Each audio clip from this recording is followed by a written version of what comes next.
pengikut Muhammad bin Abdul Wahhab, lalu orang menyebutnya Wahabi. Tapi karena nama ini, oh Ustaz jangan sebut-sebut Wahabi, yang ngomong gitu bukan saya, yang ngomong begitu langsung saudara kandung Muhammad bin Abdul Wahhab. Namanya siapa? Sulaiman bin Abdul Wahhab. Menulis buku menolak saudaranya, dia sebut Wahabi. Mufti Makkah namanya Syekh Zaini Dahlan, bukan saya, jangan marah sama saya. Syekh Zaini Dahlan menulis buku Fitnatul Wahhabiyah, dia sebut.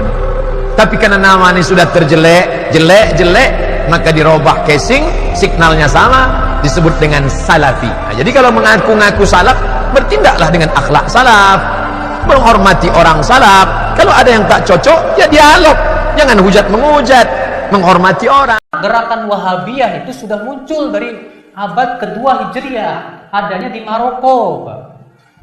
Adanya di mana? Di Maroko. Yang disesatkan oleh para ulama itu yang di Maroko itu. Adapun Syekh Muhammad bin Abdul Wahhab, beliau ingin memurnikan agama. Beliau di atas madhab Hambali. Ya. Beliau berusaha untuk mengajak kepada tauhid, menjauhkan kesyirikan. Kalau kita baca kitab-kitab beliau, Masya Allah, dan antum bandingkan akidah imam yang 4, yaitu Imam Syafi'i, Imam Ahmad, Imam Abu Hanifah, dan Imam Ahmad bin Hanbal, dengan Syekh Muhammad bin Abdul Wahhab, keyakinannya tidak jauh berbeda. Tapi rupanya orang-orang yang tidak suka dari kalangan ahli bid'ah, karena bid'ah mereka merasa apa? Disentil, diusik, ketakutan Pak. Bagi banyak kalangan aswaja tradisional, terutama yang bercorak NU, nama Syekh Muhammad bin Abdul Wahhab bukan sekedar nama seorang ulama, tetapi sudah berubah menjadi simbol ancaman terhadap mereka. Kebencian terhadap beliau tidak lahir dalam ruang yang kosong, teman-teman. Ia terbentuk dari campuran sejarah, propaganda, trauma sosial, perbedaan manhaj, dan kepentingan tradisi yang sudah mengakar kuat selama ratusan tahun. Banyak orang aswaja sejak awal sudah dikenalkan kepada Syekh Muhammad bin Abdul Wahhab, bukan sebagai ulama tauhid, tetapi sebagai tokoh yang ekstrim, perusak tradisi, bahkan pengkafir umat Islam.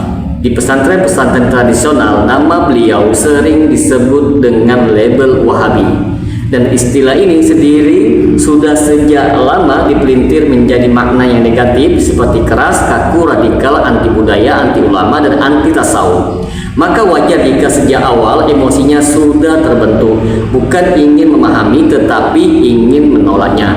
الأخ ياسين عبد المنعم من السودان يقول: هناك جماعة تشوه صورة الشيخ محمد بن عبد الوهاب وتعاديه، فلا أعلم لماذا وما هو الواجب علينا. يا أخي عادوا الرسول صلى الله عليه وسلم أشرف الخلق، فكيف لا يعادون الشيخ محمد بن عبد الوهاب أو غيره من العلماء؟ لكن الحمد لله هذا لا يضرهم، وإنما يرجع بالضرر على من فعله. نعم. يقول: ما هو الواجب علينا تجاههم؟ انصحوهم عن اغتياب المسلمين، ولا سيما الموتى، ولا سيما الأئمة في العلم والدعاة إلى الله عز وجل. Nah. Salah satu sebab utama kebencian aswaja terhadap Syekh Muhammad bin Abdul Wahhab, teman-teman, yaitu karena dakwah beliau langsung menyerang inti praktek keagamaan tradisional. Beliau datang dengan seruan tauhid yang sangat tegas, larangan berdoa kepada selain Allah Subhanahu wa taala, pengingkaran tawasul kepada orang mati, penolakan tabaruk kuburan, pengharaman istighasah kepada wali, dan penegasan bahwa ibadah itu harus murni sesuai dengan dalil. Bagi kalangan aswaja tradisional, teman-teman, ini bukan sekedar perbedaan pendapat, tetapi dianggap sebagai ancaman terhadap amalan yang sudah diwariskan secara turun-temurun. Masalahnya di sini, teman-teman, banyak praktik tersebut bukan hanya amalan, tetapi sudah menjadi identitas keagamaan mereka. Ketika Syekh Muhammad bin Abdul Wahhab itu mengatakan bahwa perbuatan-perbuatan itu termasuk dalam sarana menuju kesyirikan, yang tersinggung bukan hanya ilmunya, tetapi harga diri, sanad guru, bahkan leluhur mereka. Maka reaksi yang muncul bukan dialog ilmiah, tetapi kemarahan secara emosional. Selain itu teman-teman, Aswaja sangat membenci beliau karena narasi sejarah yang sengaja dibentuk oleh sepihak orang. Dalam banyak kitab dan ceramah Aswaja, Syekh Muhammad bin Abdul Wahab itu digambarkan sebagai ulama yang mudah mengkafirkan, menghalalkan darah kaum muslimin, dan bekerja sama dengan penguasa demi kekuasaan. Nah, jarang sekali disebutkan bahwa beliau adalah murid ulama besar, hafal Al-Quran sejak kecil, belajar di Mekah dan Madinah, serta berdakwah berdasarkan Al-Quran dan Sunnah dengan pemahaman salafus soleh. Aliansi beliau dengan Muhammad bin Su'ud sering diperintir seolah-olah dakwah tauhid hanyalah alat politik, teman-teman. Padahal dalam sejarah Islam, kerjasama ulama dan penguasa bukan hal yang baru. Namun karena kebencian sudah lebih dahulu terbentuk, fakta sejarah dibaca dengan kacamata yang curiga. Aswaja juga membenci Syekh Muhammad bin Abdul Wahab karena dakwah beliau yang membongkar otoritas keagamaan tradisional khususnya. Selama berabad-abad masyarakat awam itu bergantung kepada kiai, habib, mursyid, tarekat, dan tokoh-tokoh lokal. Ketika dakwah salafi itu mengajak umat kembali langsung kepada dalil, bertanya mana dalilnya, dan tidak menerima klaim karomah atau kewalian tanpa bukti yang syar'i, posisi tokoh-tokoh ini terancam. Nah, dalam kacamata Aswaja tradisional, pendekatan ini dianggap tidak beradab, tidak tawadu, dan merusak adab terhadap ulama. Padahal dari sudut pandang tauhid, yang sedang diperjuangkan adalah pemurnian ibadah, bukan penghinaan secara pribadi. Namun perbedaan sudut pandang ini sering sekali tidak pernah dipertemukan secara jujur.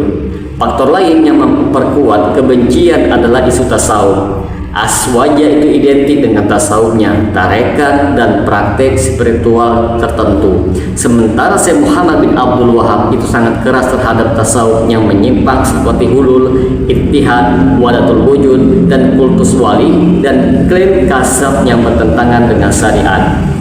Kritik beliau yang dianggap sebagai serangan langsung terhadap ruh Islam versi Aswaja. Nah, padahal yang dikritik bukan penyucian jiwa secara syar'i, tetapi tasawuf yang keluar dari batas Al-Quran dan As-Sunnah. Namun karena tasawuf sudah dianggap suci dan tidak boleh disentuh, maka pengkritiknya otomatis dicap sebagai musuh. Di Indonesia, teman-teman, kebencian ini semakin diperparah oleh narasi politik dan keamanan. Istilah Wahabi sering disambungkan dengan terorisme, radikalisme, anti-NKRI, dan anti-Pancasila. Nama Syekh Muhammad bin Abdul Wahab pun ikut terseret, teman-teman. Akhirnya banyak orang itu membenci beliau bukan karena membaca karya-karyanya, tetapi karena takut pada stigma sosial yang dibangun oleh media dan elit tertentu. Yang ironisnya, teman-teman, mayoritas pengkritik beliau tidak pernah membaca kitab-kitabnya secara langsung. Penilaian dibangun dari kutipan musuh-musuhnya, cerita berantai, dan potongan sejarah yang tidak utuh. Ini membuat kebencian semakin emosional dan tidak ilmiah. Singkatnya, Aswaja sangat membenci Syekh Muhammad bin Abdul Wahab dikarenakan beliau menggugat praktik keagamaan yang sudah mapan, membongkar kesalahan yang dianggap sebagai tradisi yang suci, mengancam otoritas tokoh dan sanad non-dalil, menolak tasawuf yang ekstrim dan kultus wali, lalu dijadikan simbol musuh melalui propaganda sejarah, diseret ke isu politik dan radikalisme. Padahal inti dakwah beliau itu sangat sederhana, teman-teman, yaitu mentauhidkan Allah, memurnikan ibadah, dan mengikuti Rasulullah serta para sahabat. Namun kesederhanaan inilah yang justru paling menyakitkan bagi sistem keagamaan yang sudah dilapisi dengan tradisi, simbol, dan kepentingan. Semoga dengan sedikit penjelasan ini dapat memberikan manfaat bagi teman-teman sekalian. Dan apabila channel ini dapat memberikan manfaat bagi teman-teman sekalian, silakan like, subscribe, dan share. Semoga bermanfaat. Assalamualaikum warahmatullahi wabarakatuh.